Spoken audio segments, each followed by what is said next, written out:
प्रभात exams की team ने राजस्थान अध्यापक पात्रता परीक्षा की तैयारी के लिए रीड ऑब्जेक्टिव क्वेश्चन सीरीज की शुरुआत की है। इस सीरीज में हम रोजाना रीड की परीक्षा के लिए महत्वपूर्ण 20 प्रश्नों का अध्ययन करते हैं।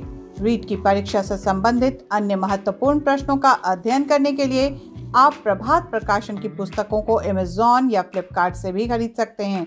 आइए शुरू करते हैं। क्वेश्चन नंबर 1, निम्नलिखित में से किस पद्धति का उपयोग करते हुए हकलाने स्टटरिंग की समस्या से निपटा जा सकता है?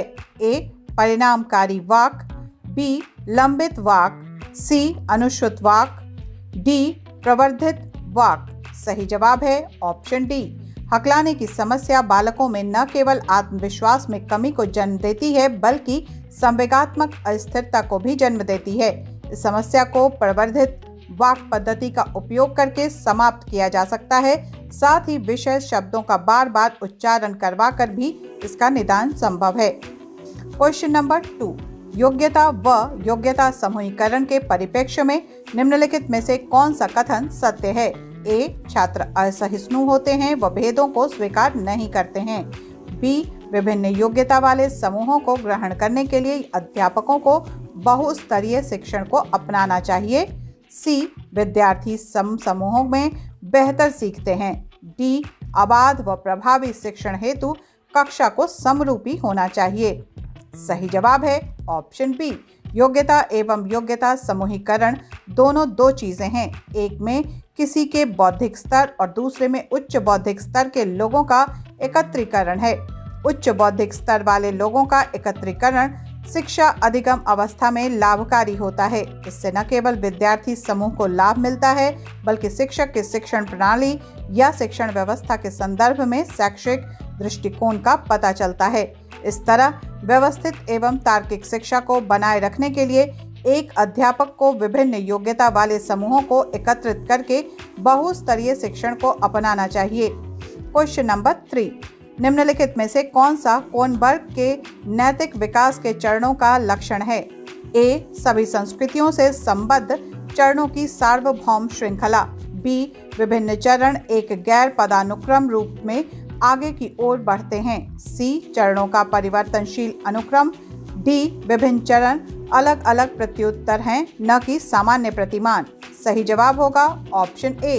बालकों में चरित्र निर्माण या नैतिक विकास के संदर्भ में लॉरेंस कोहनबर्ग ने अपने अनुसंधानों के आधार पर यह निष्कर्ष निकाला है कि बालकों में नैतिकता या चरित्र के विकास की कुल निश्चित एवं सार्वभौमिक अवस्थाएं पाई जाती हैं जो कि सभी संस्कृतियों से संबद्ध चरणों की सार्वभौमिक श्रृंखला को प्रदर्शित करती हैं।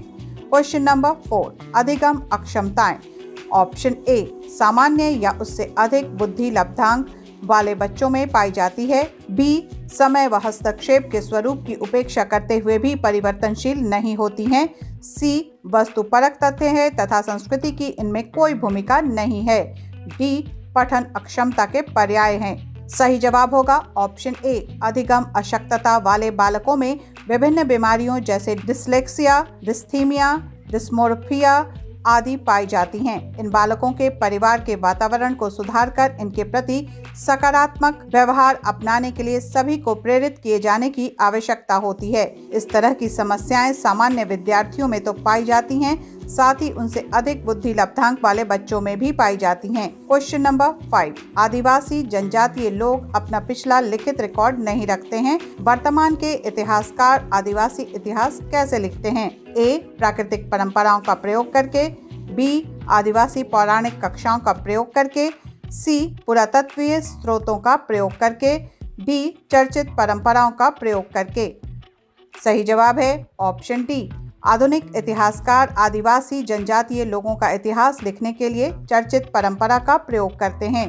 क्वेश्चन नंबर 6, सामाजिक विज्ञान के शिक्षण में बच्चों के संवेग बहुत आसानी से उजागर होते हैं, शब्दों से नहीं बल्कि दृश्यों और आवाजों से।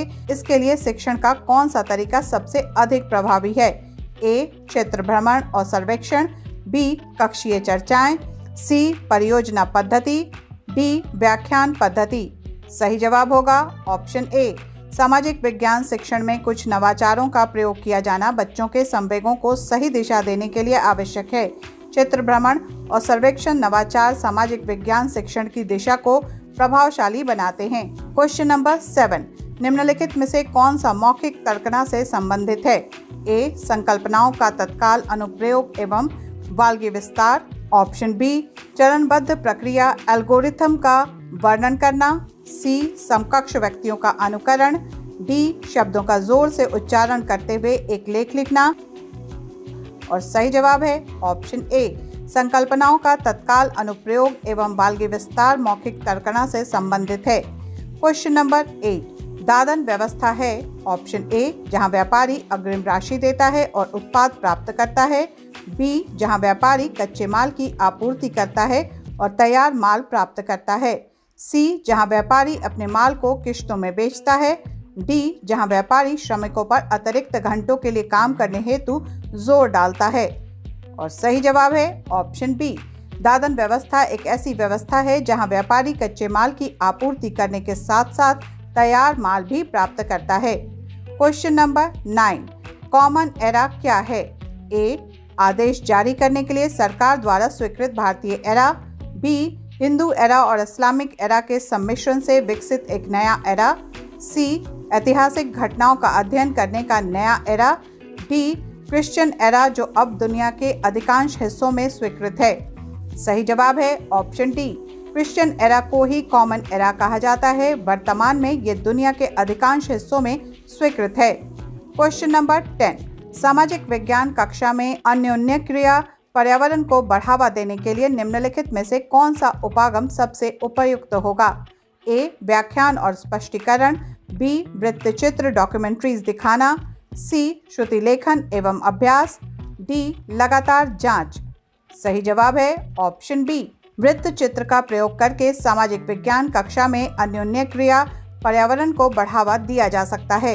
इन वृत्तचित्रों की सहायता से विद्यार्थी प्रकरण को स्वयं से संबंधित करके अधिगम करते हैं। क्वेश्चन नंबर 11, पवन क्रियाएं छत्रक शैल बनाती हैं जो प्रायः डैश में पाए जाते हैं। ए, रेगिस्तानों। बी, उष्णकटिबंधीय तटीय क्षेत्रों। सी, पहाड़ों। डी, पठारों। सही जवाब है ऑप्शन ए, यदि कठोर चट्टानों के बीच कोमल चट्टानों की परतें हों तो पवन क्रिया द्वारा नीचे की कोमल चट्टानें अपर्दित हो जाती हैं, जिसमें कठोर चट्टानें छत्रक की भांति दिखाई देती हैं जो प्रायः रेगिस्तानों में पाई जाती हैं। क्वेश्चन नंबर 12, बागान जो वाणिज्यिक कृषि का एक प्रकार है को भारी मात्रा में किसकी आवश्यकता होती है? ए, भूमि और पूंजी। बी, केवल पूंजी। सी, भूमि और श्रम। डी, श्रम और पूंजी। सही जवाब है ऑप्शन सी, बागान कृषि में अधिकतम उत्पादन दर के लिए भारी मात्रा में भूमि और श्रम की आवश्यकता पड़ती है। क्वेश्चन नंबर 13, अधोलिखित शब्द युग्म का सही अर्थ विकल्प चुनिए। ए, ऊर्ध्वाकार समय के अनुसार। बी, ऊपरी जुड़ा हुआ। सी, अनिश्चित किसी के साथ जुड़ा हुआ। डी, अनुलग्न लंबाई के अनुसार शुभकाल।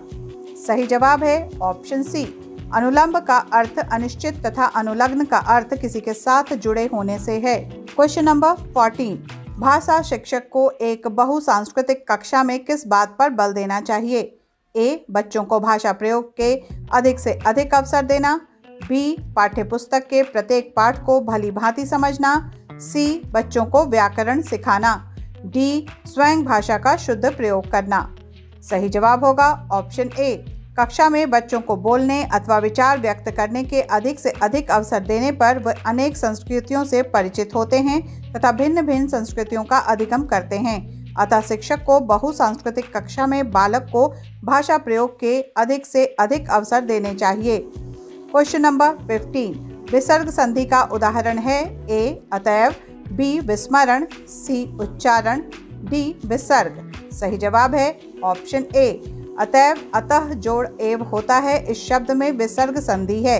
क्वेश्चन नंबर 16, पंडित दूध पीता है, इस वाक्य में कारक है? ए, कर्म करण। बी, संप्रदान संबंध। सी, कर्ता कर्म। डी, इनमें से कोई नहीं। सही जवाब होगा ऑप्शन सी, पंडित दूध पीता है, इस वाक्य में पंडित कर्ता तथा दूध कर्म है, अतः कर्ता और कर्म इस वाक्य में कारक हैं। Question number 17, LSRW stands for option A listening, specialising, root memorisation and writing. Option B learning, speaking, right thinking and writing. C listening, speaking, reading and writing. D all of the above. सही जवाब है option C. Question number 18, while speaking the first time the student generally face option A inhibition, B confidence, C both inhibition and confidence, D fear psychosis। सही जवाब है option A. Question number 19, the purpose of teaching poetry text is more on A enjoyment and development of literacy sensitivity, B enrichment of vocabulary, C grammatical awareness, D familiarization of sounds। सही जवाब है option D. Question number 20, which pair below contains rhyme words? A fruit and shut, B there and appear, C throw and do, D fruit and shoot। सही जवाब होगा option D. और इसी के साथ ये सेट आज यहीं समाप्त होता है। अगले सेट में हम